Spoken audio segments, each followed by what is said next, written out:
Bonjour à tous et bienvenue dans cette nouvelle vidéo paranormale sur les parcs Disney. C'est déjà la 3e année que je fais ce style de vidéo pour Halloween, et cette année vous allez voir que ça va vraiment être une année encore plus spéciale que les autres, encore plus horrifique et paranormale. Et je tiens à rappeler quand même que ces phénomènes paranormaux là ont été relayés par des cast members, des visiteurs et d'autres personnes qui se sont rendues sur les parcs, qui ont constaté des faits assez étranges et qui ont ensuite témoigné de ce qu'ils ont vu. Alors bien sûr, il y a toujours un petit doute qui plane derrière ces histoires, mais aujourd'hui, spécialement pour Halloween, on va essayer de rentrer en totale immersion dans ces histoires pour faire comme si on y était.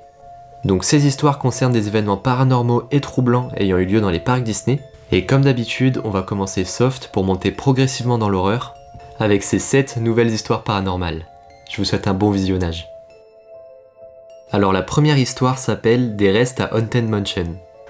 Vous connaissez sûrement des rumeurs de ce genre même à Disneyland Paris, où il y aurait en fait des vrais squelettes humains dans Pirates des Caraïbes.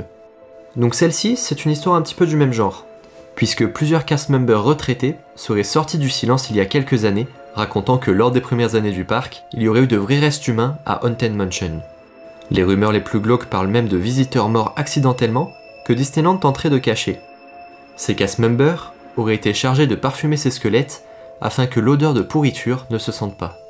Ils auraient été enlevés quelques années plus tard, suite à une enquête du gouvernement américain, et Disney aurait étouffé l'affaire pour ne pas salir sa réputation. C'est quand même une histoire assez sordide. Maintenant, enchaînons avec la deuxième histoire qui concerne l'urne de Main Street. Cette histoire se déroule en 2003 en Floride. Lors d'une journée tout à fait banale dans le parc Disney de Floride, un employé du parc trouve une urne enterrée dans le jardin de Main Street USA. L'urne était vide et il semblerait que ce qu'elle contenait, donc des cendres, aurait été répandu dans le parc. L'employé avertit donc ses supérieurs, car dans un tel cas, une équipe spéciale doit être appelée pour enlever les cendres. Une caméra retirée par Disneyland, mais que plusieurs castes auraient visionné, postée à l'intérieur du City Hall, montrerait l'employé poser l'urne sur une table, puis sortir de la pièce. Peu de temps après, un jeune garçon entre dans la pièce, saisit l'urne, puis l'emporte avec lui en dehors du City Hall. C'est un fait assez troublant puisque le parc était fermé depuis déjà 3 bonnes heures, et selon les castes, il n'y avait donc plus personne à l'intérieur. Mais du coup, qui était donc ce garçon ? L'urne a finalement été retrouvée en dehors du parc sur un banc et elle était pleine. Les cendres étaient finalement bien à l'intérieur. C'est quand même assez énigmatique cette histoire. On passe tout de suite à l'histoire numéro 3 qui s'appelle le fantôme du Tangaroa Terrace.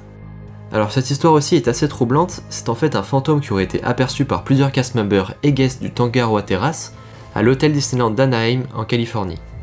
Cet esprit soulevait en fait des chaises, renversait des verres, et Disneyland fut obligé d'appeler un prêtre et de fermer le restaurant en septembre 2018 pour exorciser le lieu. Les manifestations disparurent depuis 2019 et le restaurant put rouvrir en prétendant une rénovation. Tous ces événements seraient dus à une petite fille qui serait morte étouffée par un aliment dans les toilettes du restaurant. Selon les dires de plusieurs employés, Disney aurait payé la famille de plusieurs millions de dollars pour garder le silence. Histoire numéro 4, la vraie histoire de l'Hollywood Tower Hotel. Une histoire un peu différente mais très troublante. Alors vous avez bien vu le titre, toute l'histoire de la Tour de la Terreur serait réelle. Et l'histoire se serait passée en Virginie. Un hôtel aurait été frappé par la foudre et 3 personnes auraient disparu alors qu'elles étaient dans l'un des ascenseurs de l'hôtel. Les caméras montraient bel et bien que ces personnes sont rentrées dans l'ascenseur, mais après l'extinction des lumières, plus rien du tout. Les 3 personnes s'étaient volatilisées. Une enquête a été ouverte pour disparition, mais ils ne furent jamais retrouvés.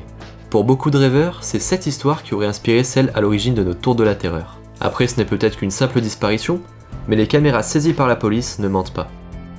Histoire numéro 5, Walt Disney cryogénisé. Des légendes urbaines ainsi que des rumeurs disent que Walt aurait en fait été congelé peu de temps avant sa mort, dans l'espoir de pouvoir le sauver un jour de sa maladie. Il serait de ce fait le tout premier homme à avoir été le cobaye de ce traitement. Un cast member qui se fait appeler Pete aurait témoigné aux autorités de police de Los Angeles qu'il aurait aperçu le corps d'un homme congelé dans une malle au niveau des backstage de l'attraction Pirates des Caraïbes à Anaheim. Mais là où l'histoire devient assez troublante, c'est quand Disneyland doit affirmer qu'ils n'ont jamais entendu parler de ce Pete et qu'il n'avait jamais travaillé sur le parc. Pete affirmera que peu de temps après sa plainte au commissariat, il aurait été viré de Disneyland et son nom aurait été effacé des registres.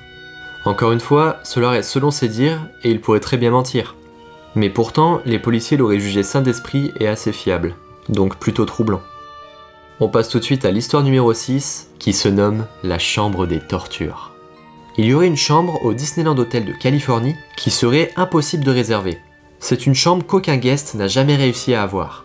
La nuit, plusieurs guests des chambres avoisinantes auraient entendu des cris d'enfants, un peu comme des cris de douleur, lors de certaines nuits à 3 h du matin précisément.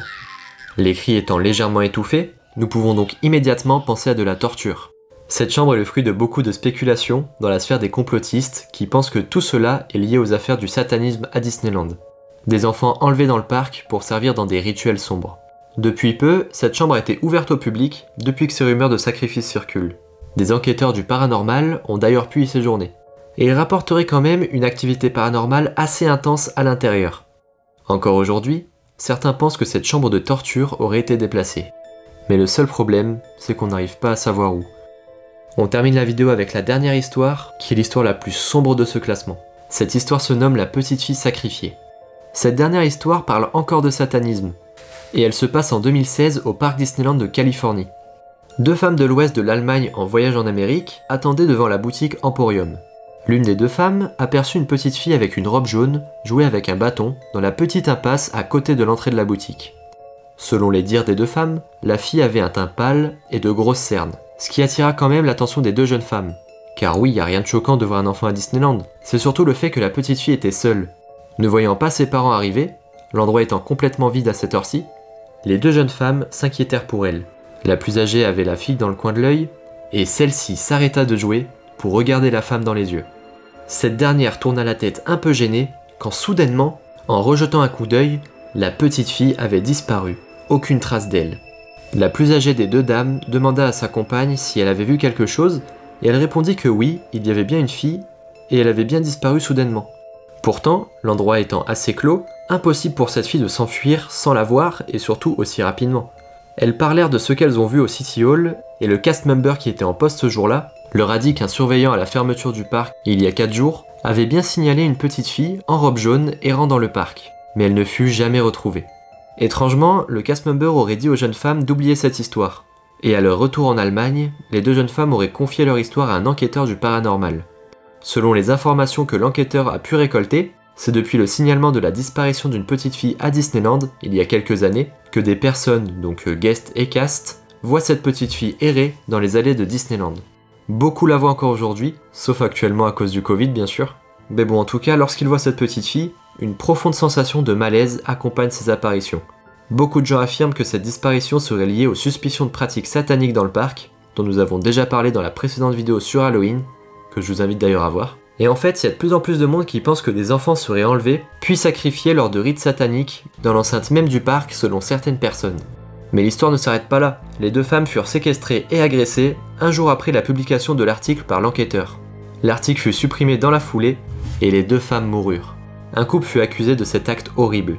Certains complotistes pensent qu'il serait lié à Disney. Je sais pas vous, mais personnellement cette histoire me fait froid dans le dos. Et j'attends d'ailleurs vos retours dans les commentaires. Je rappelle une nouvelle fois que toutes ces histoires sont des témoignages de personnes. Ça ne reflète pas forcément la réalité, donc ne vous inquiétez pas. Et avant de vous laisser, fallait que je vous dise aussi un truc super important. N'hésitez vraiment pas à aller faire un tour sur la boutique de la chaîne.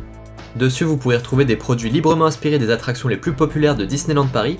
Je trouve ça sympa d'avoir des produits en lien avec Phantom Manor ou la Tour de la Terreur par exemple. Puis en plus, ça permet de soutenir un peu la chaîne et mon travail.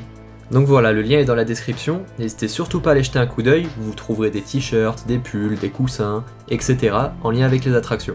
Et c'est moi-même en personne qui ai fait les graphismes. Au niveau de la sécurité du site, il n'y a pas de souci, ça passe par Teespring. C'est un site qui a été reconnu justement pour créer des designs, pour faire des t-shirts, etc. Et j'ai déjà des proches qui ont commandé des produits de la boutique et qui les ont reçus assez rapidement. Si cette vidéo vous a plu, bien entendu, n'hésitez pas à laisser un gros pouce bleu, à vous abonner et activer la petite clochette. Je remercie d'ailleurs Starlord qui m'a aidé pour faire cette vidéo en recherchant les histoires. Vous pourrez retrouver son Instagram dans la description, il fait d'assez belles photos sur Disneyland et sur d'autres choses d'ailleurs. Il est passionné de photos, c'est super intéressant. Je vous laisse vous abonner et activer la petite clochette pour ne pas louper les histoires paranormales 4 qui sortira l'année prochaine. Quant à moi, je vous souhaite un très joyeux Halloween. Je vous dis à l'année prochaine pour le volume 4 des histoires paranormales. Quant à nous, on se retrouve dans de prochaines vidéos. Restez connectés et à bientôt.